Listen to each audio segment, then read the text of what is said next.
Good afternoon, everybody. This is the last little chunk of the chapter entitled Bodhisattvahood from the Lankavatara Sutra, chapter 11 in the translation we've been using. Picking up from where we left off. Thus, passing beyond the last stage of bodhisattvahood, they become a Tathagata themselves, endowed with all the freedom of the Dharmakaya. The 10th stage belongs to the Tathagatas. Here, the bodhisattva will find themselves seated upon a lotus-like throne in a splendid jewel-adorned palace and surrounded by bodhisattvas of equal rank. Buddhas from all the Buddha lands will gather about them with their pure and fragrant hands resting on their forehead, will give them ordination and recognize them as one of themselves. Then they will assign a Buddha land that they may possess and perfect.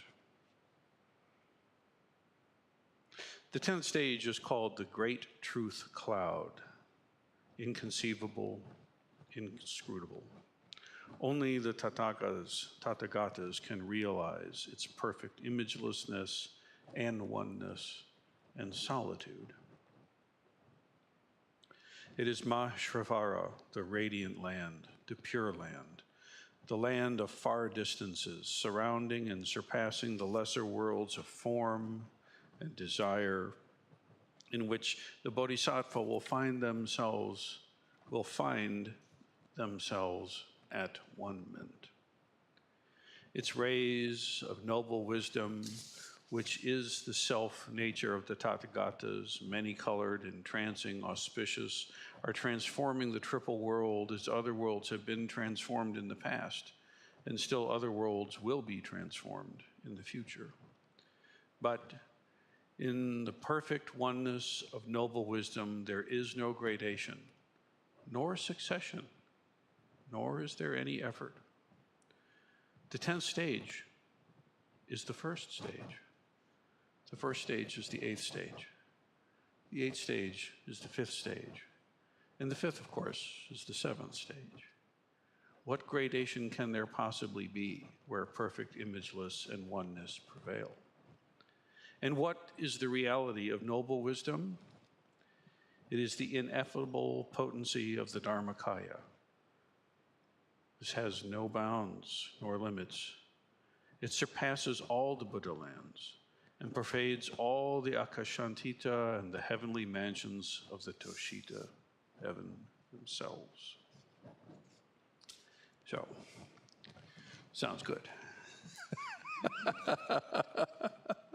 Let's look at it together.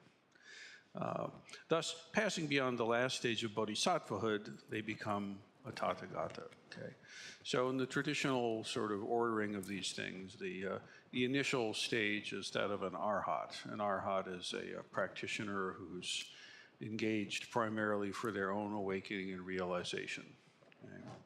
And then in this Mahayana way of looking at it, the next development is a bodhisattva. And a bodhisattva is one who practices for the benefit of all beings throughout space and time. Sometimes called, both of these can be called enlightening beings or awakening beings, those that are firmly on the path. And the sutra has gone on to great lengths to delineate different stages and levels and so on, and for good, solid reasons. But then it culminates in this stage, Arhat, Bodhisattva, Tathagata. Arhat, Bodhisattva, Buddha. Tathagata, of course, you'll recall, means thus come one. So it refers to thusness, to suchness. One who has become suchness itself. One who has merged with thusness. But it also includes all those other delicious and tantalizing terms that the sutra has brought out as provisional ways to point at this Tathagata. Beyond the last stage of bodhisattvahood, you become clear light. Beyond the last stage of Buddhahood, you become non-conceptual. Beyond the last stage of Buddhahood, you become luminous without bound. You become self-aware. You realize bliss. You realize and become emptiness. At the end of the bodhisattva training, you become Buddha nature itself. You become or realize yourself as wisdom mind, as universal mind, as Buddha mind. So at this moment in the sutra, it's saying very clearly and unambiguously that having passed through barriers and attaining different levels and stages, this actually occurs. And the Tathagata themselves, at that moment, at that stage, they become endowed with, quote, all the freedom of the Dharmakaya. All the freedom of the Dharmakaya. Dharmakaya, of course, is the body of truth, body of reality. Right? It's synonymous with all the other terms. But this freedom that it's pointing to, what is the freedom of the Dharma body that one becomes endowed with? One is unhindered. Obstructions and hindrances are completely cut off, free from any obstruction, free from any hindrance. There's a quality of spontaneity in such a person. And it's not just a sort of performative, wild and crazy guy kind of stuff. It's spontaneous because it's coming right from the Dharma eye itself. There's no conception, there's no planning per se. There's not a big master plan with a bunch of effort being, applied. Effortless, unhindered, spontaneous. Effortlessness is another part of the quality. This effortlessness. You see, there comes a time, and I think it's necessary and important, where your practice takes a bit of doing. There's some struggle, and you cannot skip this, and you ought not skip it. There are hard-won lessons that can only be learned in that stage, but you don't stay there forever. Sometimes in gradual, sometimes in sudden ways, the effort can release. What once was full of attention and direction and effort becomes just, as natural as reaching to adjust the pillow in the middle of the night.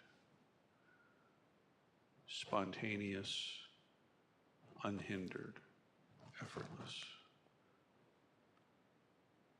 Thus, passing beyond the last stage of bodhisattvahood, we become a Tathagata. And then are we endowed with all the freedoms of the Dharmakaya. This 10th stage belongs to the Tathagatas, to the Buddhas. Only a Buddha may enter it. Here, the bodhisattva will find themselves, this is just delightful, find themselves seated upon a lotus throne in a splendid jewel-adorned palace, surrounded by bodhisattvas of great rank. Buddhas from all the Buddha lands will arise and gather about you, and with their pure and fragrant hands resting upon your forehead, shall they give you ordination and recognition as one of themselves.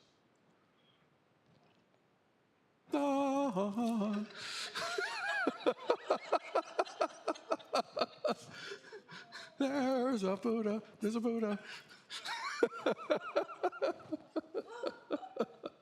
Oh, I love it. It's great. I mean, you can show, if you know anything about the Indian sutras, I mean, this kind of thing is, it's in the key of life for those folks. It's just gorgeous. Flowers, garlands, and bejewels, and lapis lazuli, and all these things, and different cultures will say it, word it differently, centuries later, successors to Bodhidharma, who brought this sutra with him from India up into China, would phrase kind of the same thing, really, but put it in a little more of an earthy tone, as our Taoist friends will.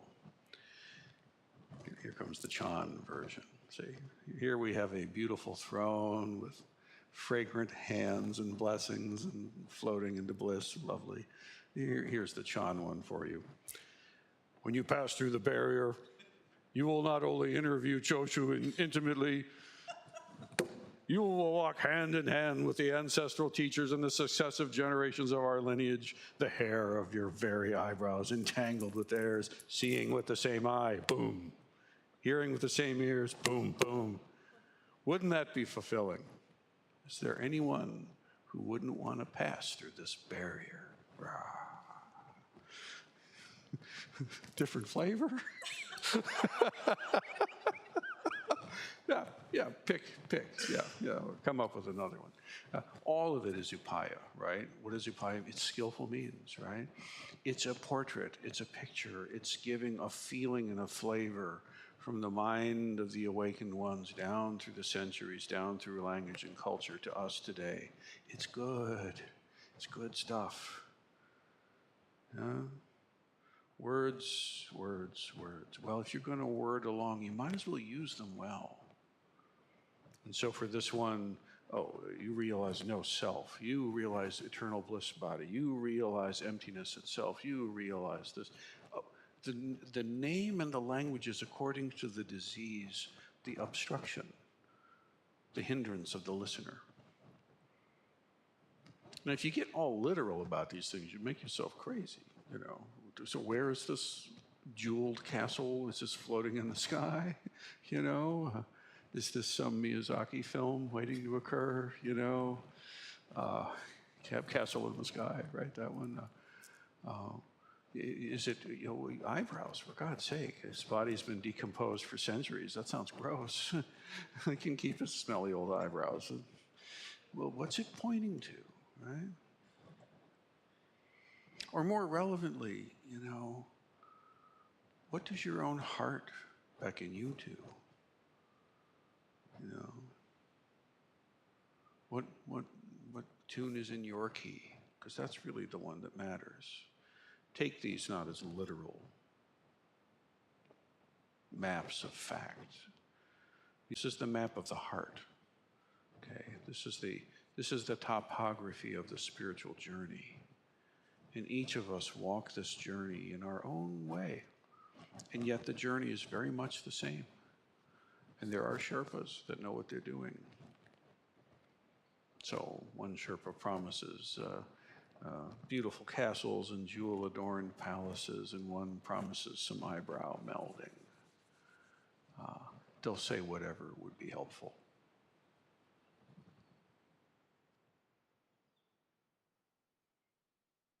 Seated on a lotus-like throne with splendid jewel-adorned palace, you see with the eyes of the ancestors. Yeah, make a sandwich. Take them both.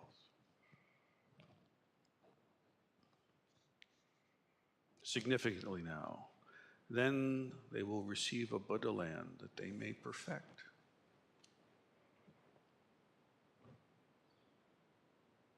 Or in the 10th ox herding picture, it's not castles of turquoise and stuff. It's a village with a dude that's, gained a few pounds and carrying some baggage and unshaven and is in the sweat and dirt of the village, enlightening everyone that they see. Maybe that is a jeweled palace. And that's why I say each one of us is in the center of our own mandala. There's only one high seat that matters, and that's the one that you're on every second of your life.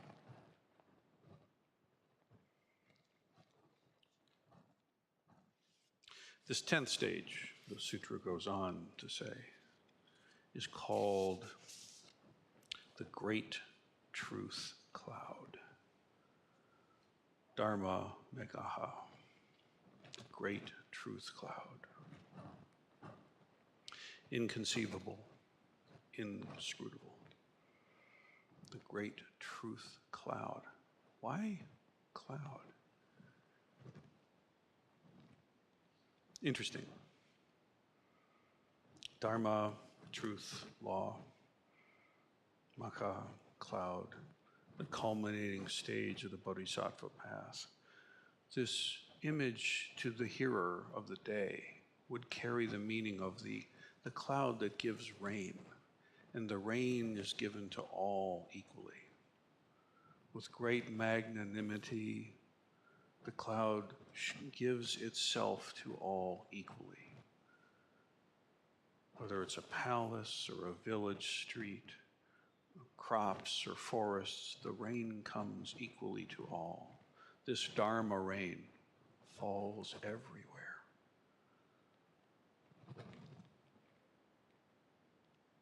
This great truth cloud raining Dharma.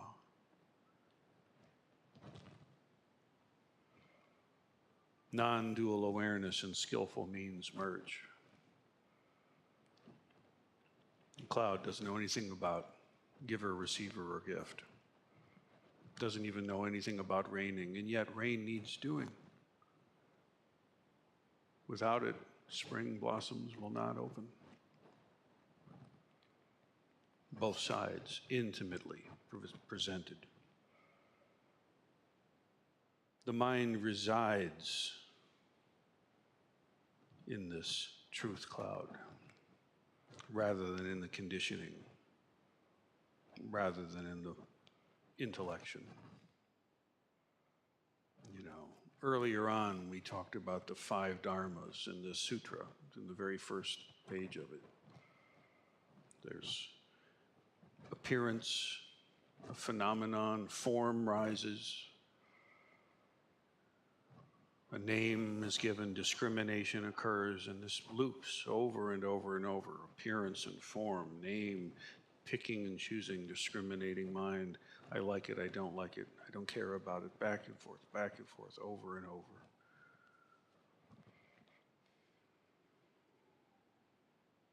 But this capacity to see, to reside in prajna rather than in memory or conditioning or intellect. Prajna wisdom is that which sees Buddha nature directly, and it is not your intellect. Your intellect is not separate from it, that's true. But your intellect cannot perceive it. You can have intellectual thoughts about it that line up with it nicely. You ought to, it's useful. But in and of itself, it is your Dharma eye that perceives Buddha mind. It is your intuitive mind that perceives universal mind. Same thing. And this great truth cloud has the quality of cosmic beneficence, truly radiating to all, not just all in here, but all beings throughout space and time. You know, we sing this refrain, verse and chorus often here, right? All beings throughout space and time. That includes sentient and insentient beings, actually. Space, time, being, everywhere, all realms. And that's a lot. I mean, if you you know, especially in the tradition here, it's like, 10,000 angels on the head of a pin, countless worlds in each speck of dust, and vast uncounted worlds, realms more than sands of grain on all the beaches and oceans and rivers of the entire earth. For each grain of sand, there's a whole universe with multiple worlds, countless within each, on and on. And all of them having beings, And where beings evolve enough, suffering occurs. And where suffering occurs, then awakening is possible. And so a Buddha will arise, inevitably. It is the way of things. It's baked in. It's almost like consciousness itself is innate. And consciousness itself wishes to realize itself. It's as natural as living, dying, breathing.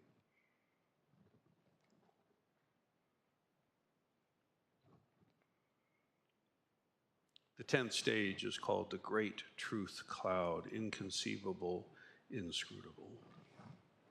Only the Tathagatas can realize its perfect imagelessness and oneness and solitude.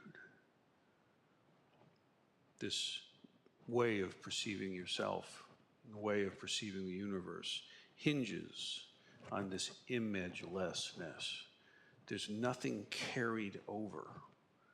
There's no echoes. There's no static. There's no Velcro sticking anywhere. There's no me here that needs to be defended or admonished.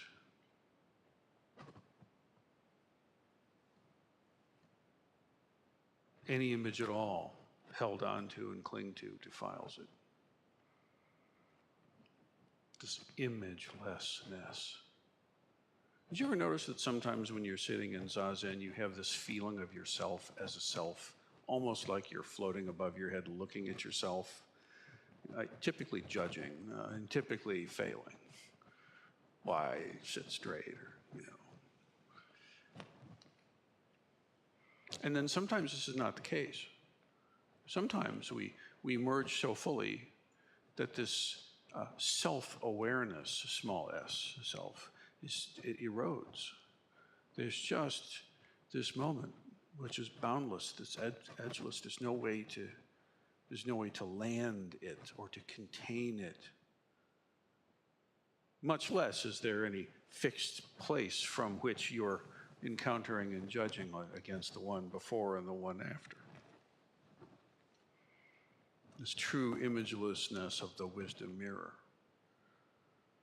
in which all images are reflected. Itself, however, having none. Oneness. Oneness. This coming home. This deep arriving, at last, I am at home. The searching is done.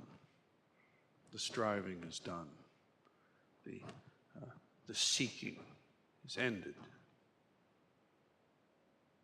Being lost in all the particularities and the individual peaks and valleys and the delights and the terrors.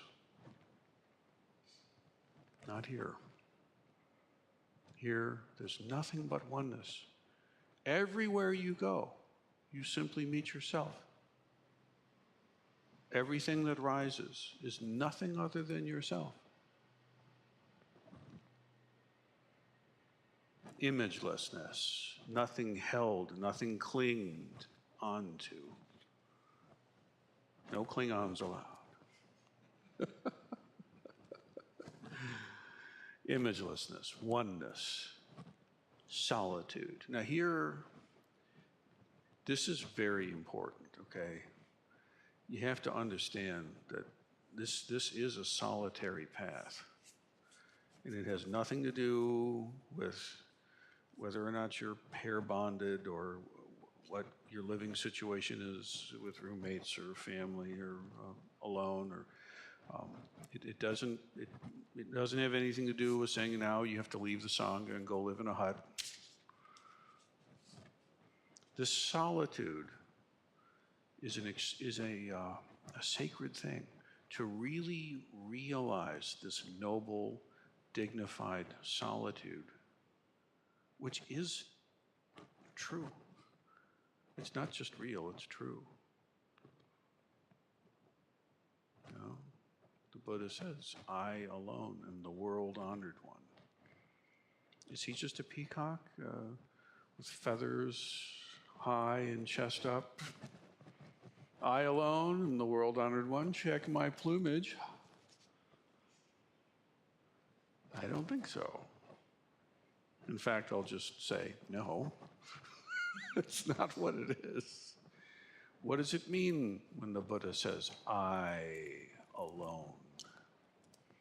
Does that exclude you? Does that exclude anyone else? Does that exclude any mote of dust on any world?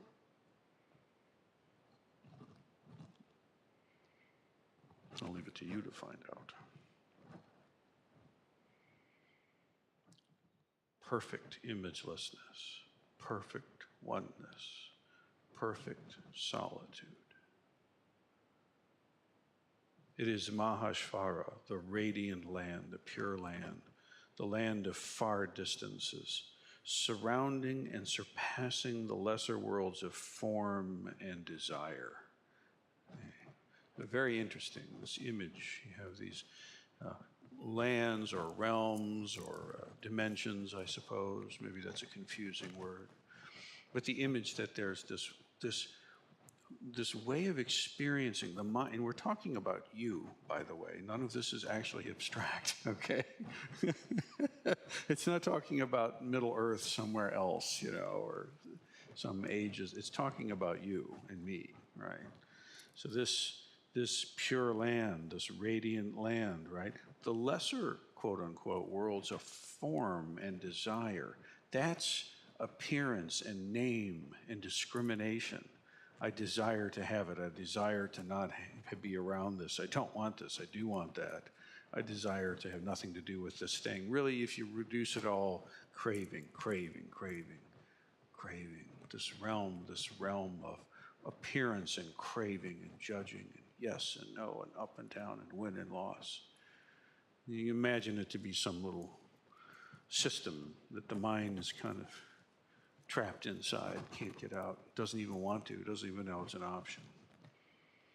But then this radiant, pure land surrounds and surpasses this.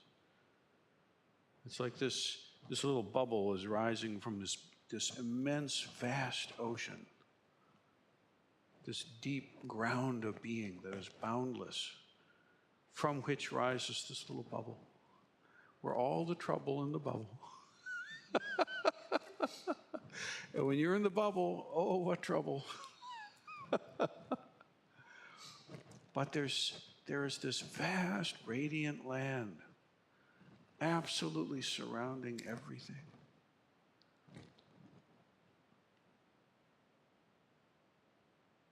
But interestingly, it's in the lesser world of form and desire in which the bodhisattva will find themselves at one-ment. Now, this is really significant. Notice carefully here. The sutra is saying very, very clearly, it's in that bubble of toil and trouble.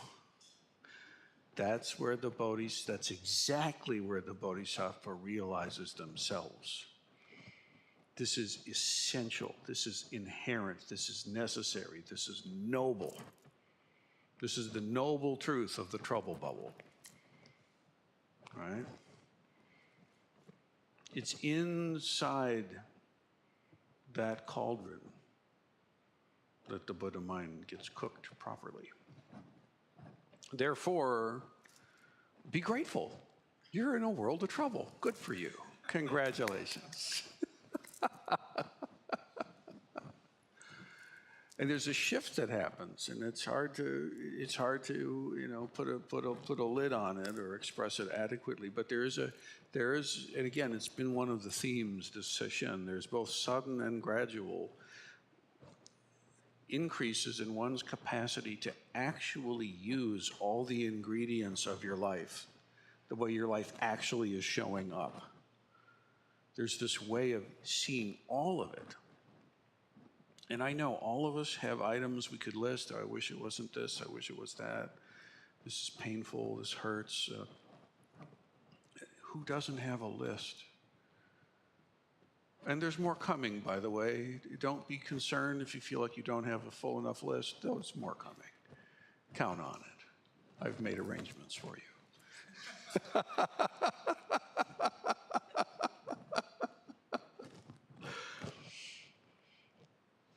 Because you see, it's in that grindstone, all right? It's in that trouble bubble. It's in that grindstone that you have enough pressure to go, what is happening here? But not so much in this realm that you simply can't think, can't breathe. The hell realms are such where the suffering is so intense, you literally are insane with it.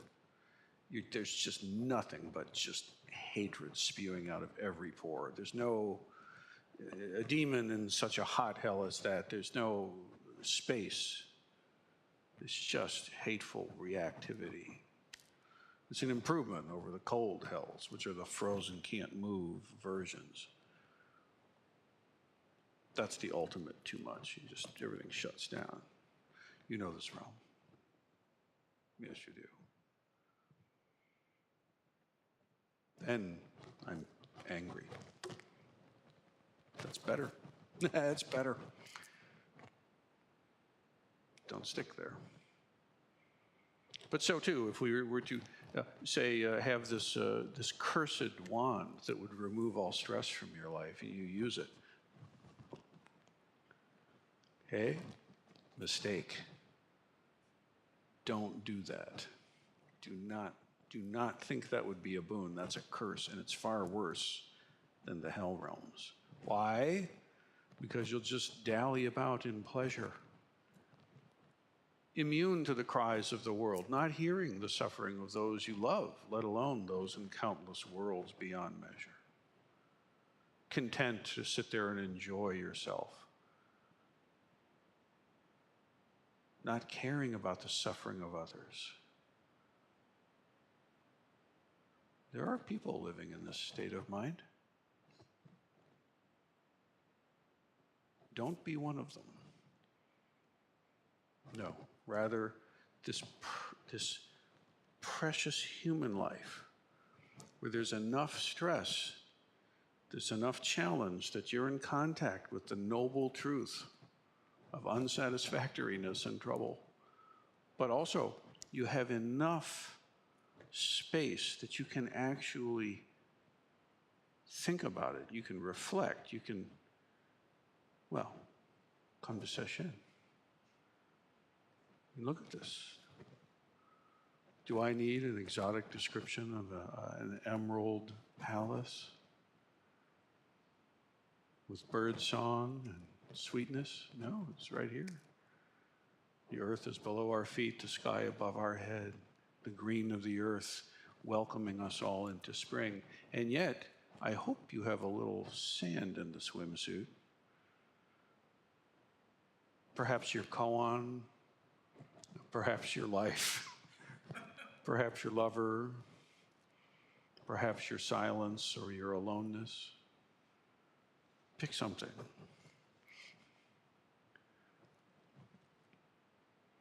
It's in that the work happens.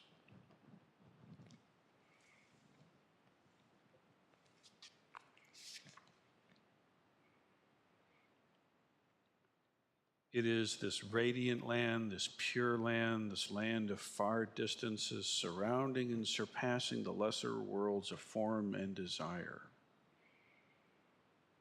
in which the Bodhisattva will find themselves at one-ment.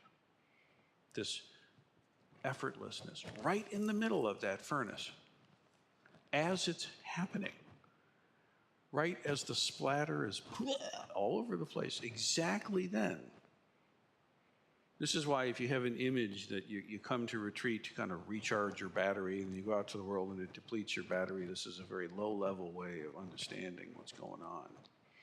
I won't call it useless, but please grow up fast. You want to get to the point where your practice is seamless. There's no difference aside from external appearance and form between the practice at sesshin, the practice at zazen, the practice at the office. The difficult conversation with the lover, with the boss, with the cloud.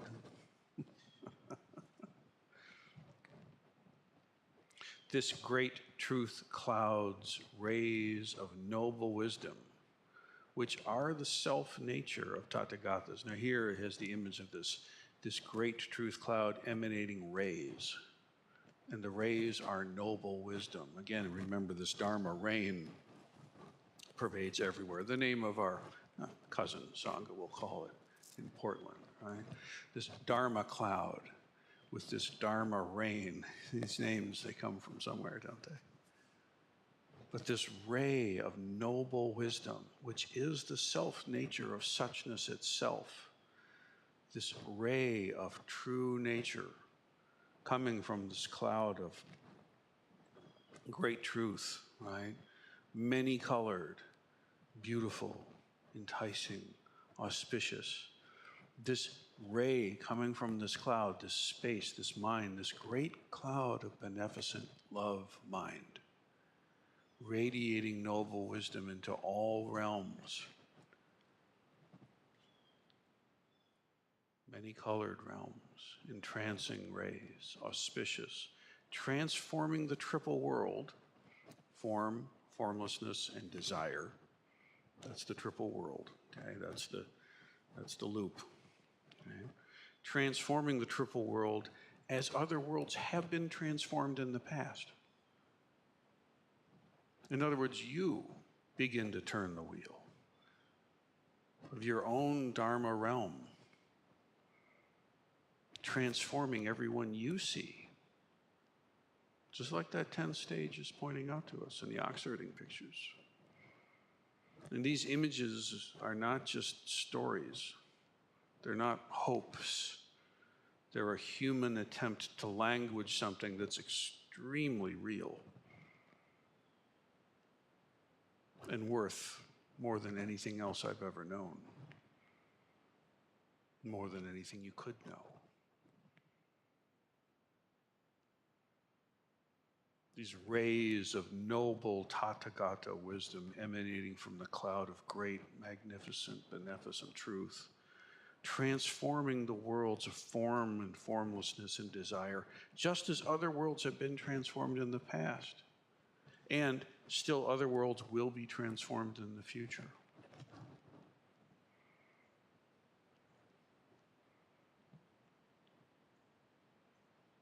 Each person is a world system. Each sentient being is a cosmos. Each life lived is countless lives expressed. Each death is the death of a cosmos.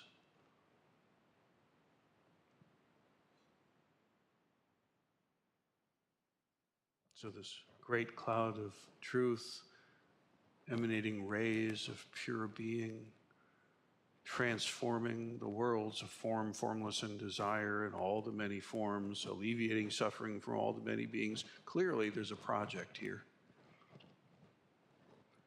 But the sutra continues, of course. In perfect oneness of noble wisdom, there is no gradation, neither succession nor effort. There's no project to do. There's nothing that needs doing.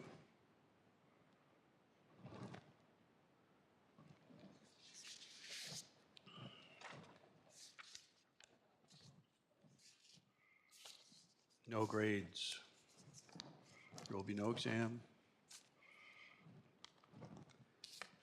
No essay is due on my zafu in the morning. And I will not be grading them. No succession, no transmission, no transmission, no doing.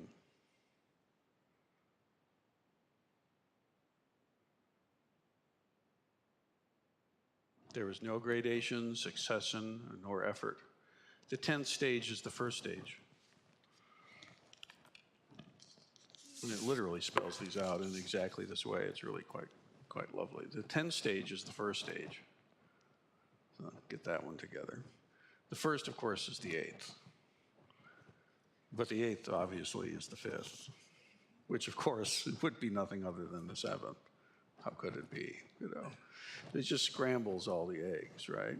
What gradation can there be where perfect imagelessness and oneness and solitude are realized? Here is Zen mind, beginner's mind.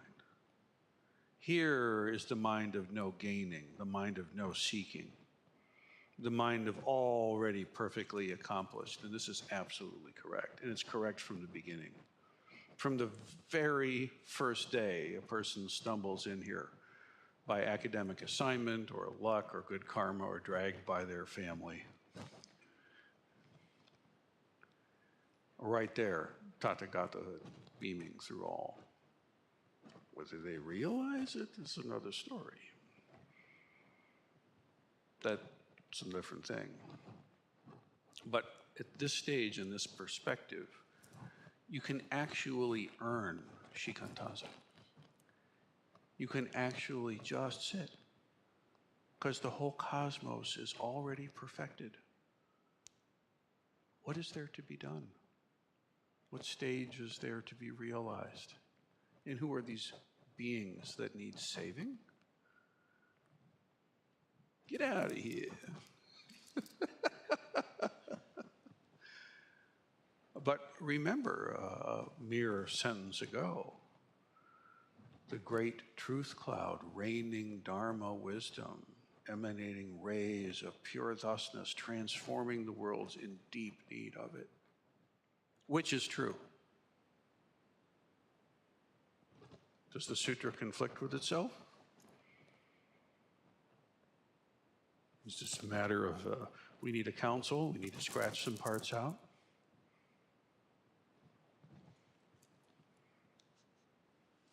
This has to be resolved. There's only one way to resolve it, though. You've got to see it for yourself. And I have to say that, you know, people like to, we hear the no gaining mind and it's all perfect already. And people want to just like skip right to that.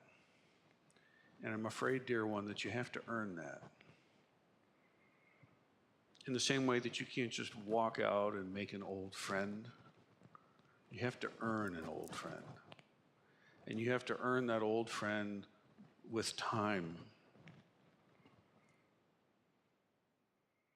This sitting as Buddha. Don't just assume because you've read a paragraph that tells you everything is perfect, that you can sit there in a stupor and that you're doing it. The stupor is it too? Yes, I know. But you don't. Do not kid yourself. Do not coddle yourself. Enough with the hacks and the escapes. Really do the thing. Which means take your time. Slow is fast. Fast is horribly slow. Why? Because you run into things. I can't tell you how many people come, they find their way here somehow. Many having spent real time practicing with false ideas. Or to be fair, with their misunderstanding of good ideas. And it's okay. But once you find your way in, and the path is on, when your feet are on the path, just walk it. Don't try to leapfrog. It's not a race. It's not a competition. This is not like a corporate culture where after so many years you're due a promotion. This is not some kind of a NASCAR race, see who gets across the line fastest. It's not a symphony, you just want to get to the end of it immediately. It requires the most trust of anything in your life.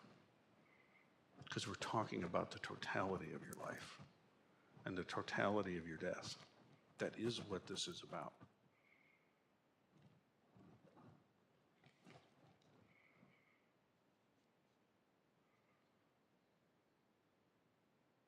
In the perfect oneness of noble wisdom, there is no gradation, nor succession, nor is there any effort. The 10th stage, after all, is the first. The first is the 8th. The 8th stage is the 5th stage. The 5th stage is the 7th stage. All contained, all expressed, really no different. What gradation can there be where perfect imagelessness, oneness, and wisdom mirror Dharma I prevail? So, what is the reality of this noble wisdom? It is the ineffable potency of the Dharmakaya. It has no bounds, neither has it limits. It surpasses all the Buddha lands. Remember, a Buddha land is a creation of an awakened mind. It surpasses that. It surpasses and pervades, and we have some Sanskrit, akanishta, we'll say, unsurpassed highest. It surpasses the unsurpassed highest realm. And it surpasses even the heavenly mansions of Toshita heaven, the joyful, contented heaven. Ineffable. In this case, in the etymology is not. Inalienable, not alienable. Effable, effare, Latin, to speak out. Not to speak out, unspeakable. Words, not only do words not do such as justice, but it's literally beyond the reach of language.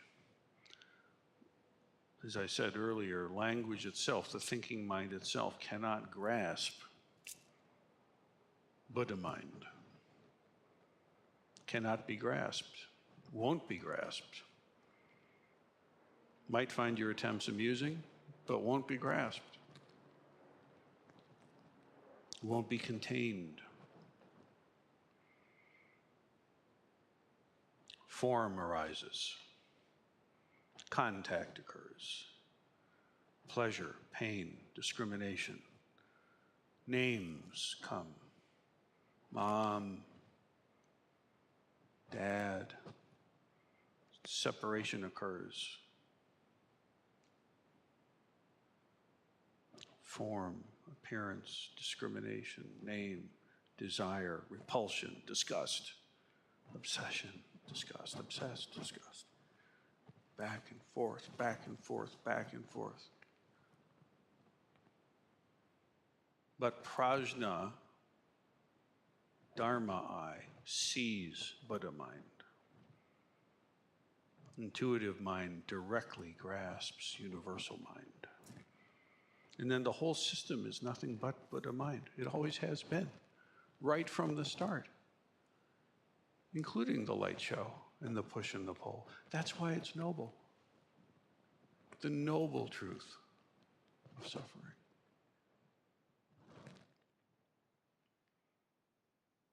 In this realm, there's no seeking.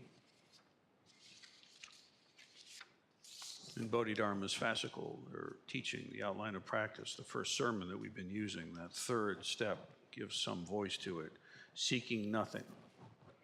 People of this world are deluded. They're always longing for something, always, in a word, seeking.